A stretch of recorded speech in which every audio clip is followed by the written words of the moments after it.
এবার মনিকে হাসপাতালে না নিয়ে গোপনে মাটি চাপা দিয়ে দিবে আগামী পর্বে। বিস্তারিত জানতে সম্পূর্ণ ভিডিওটি দেখতে থাকুন। আসসালামু আলাইকুম প্রিয় দর্শক, সবার কি অবস্থা? হাজির হয়ে গেলাম দীপ্ত টিভির নিবেদিত মাশরাফির জন্য নাটকের 1083তম পর্বে কী সব ঘটতে চলছে তার অগ্রিম খবর নিয়ে। এই পর্বটি আসলেই কেউ মিস করবে না, কারণ এখন থেকে যে পর্বগুলো হবে প্রত্যেকটি পর্বই হচ্ছে মর্মান্তিক।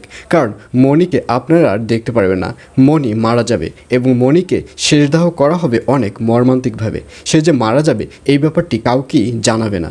অর্থাৎ অবশেষে মনিকে দেখা যাবে সে বিষ খেয়ে এক পর্যায়ে কাতরাতে কাতরাতে আর কোনো সাউন্ড করবে না এবং এক পর্যায়ে লুকিয়ে লুকিয়ে আসমা এবং আসমার হাজব্যান্ড বুঝতে পারবে যে মনি মারা গেছে।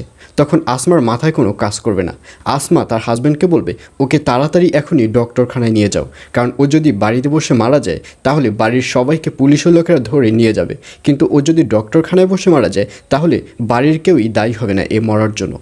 তখন আসমার হাজব্যান্ড বলবে এটা তুমি কোন কথা বললে? আমি ওই মরা লাশটাকে যখন হসপিটালে নিয়ে যাব তখনই তো পুলিশ আমাকে ধরে ফেলবে।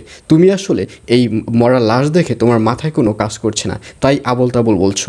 আর তারা যখন এই এক কথা দু কথা নিয়ে কথাকথি করবে ঠিক তখনই ওখানে মন্টু এসে হাজির হবে এবং মন্টু বলবে কি ব্যাপার, তোরা কী নিয়ে আলোচনা করছিস? তখন আসমাকে দেখা যাবে আসমা সব কিছু মন্টুকে খুলে বলবে এবং এক পর্যায়ে মন্টু জানালা দিয়ে উকি দেখবে যে হ্যাঁ আসলেই মনি মারা গেছে।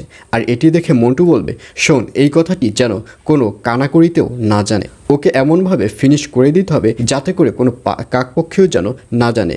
এই বলে আসমার হাজব্যান্ডকে নিয়ে বাগানে চলে যাবে মন্টু এবং এক পর্যায়ে মন্টুকে দেখা যাবে আসমার হাজব্যান্ডকে বলবে কবর খুঁড়তে এবং এক পর্যায়ে আসমার হাজব্যান্ড কবর খুঁড়তে থাকবে এবং আসমার হাজব্যান্ডের যখন কবর খোঁড়া হয়ে যাবে তখন মনিকে ওখানে নিয়ে আসবে এবং মনিকে ওখানে জঙ্গলের মধ্যে মাটি চাপা দিয়ে দিবে যাতে করে কেউ যেন এই ব্যাপারটি না জানে। আর অন্যদিকে আয়ানকে দেখা যাবে সে তার মাকে নিয়ে ব্যস্ত থাকবে। আয়ান তার মায়ের চিঠিটি পড়ে বুঝতে পারবে যে তার মাকে অর্থাৎ রুনা ম্যামকে মানসিকভাবে অসুস্থ করবার পিছনে এই দিলার বেগমই দায়ী রয়েছে এবং এক পর্যায়ে দিলার বেগমকে জিজ্ঞাসা করবে এবং এই কথা শুনে দিলার বেগম বলবে এটা তুমি কোন ধরনের কথা বললে? আমি রুনাকে কেন মানসিক পাগল বানিয়ে দেব? ওর সাথে আমার কিসের শত্রুতা? তখন আয়ান বলবে আমারও তো একই প্রশ্ন, তুমি কেন তাকে মানসিক পাগল বানিয়ে দেবে? তোমার সাথে তো তার কোনো শত্রুতা নেই, কিন্তু সে যখন আমাকে চিঠিটি দিয়েছে তার চিঠি পড়ে আমার এরকম কিছু একটা মনে হচ্ছে। তখন দিলার বেগম বলবে আসলে রুনার তো মাথা ঠিক নেই, এজন্য কি না কি লিখে ফেলেছে এগুলো তুমি মাথায় নিও না।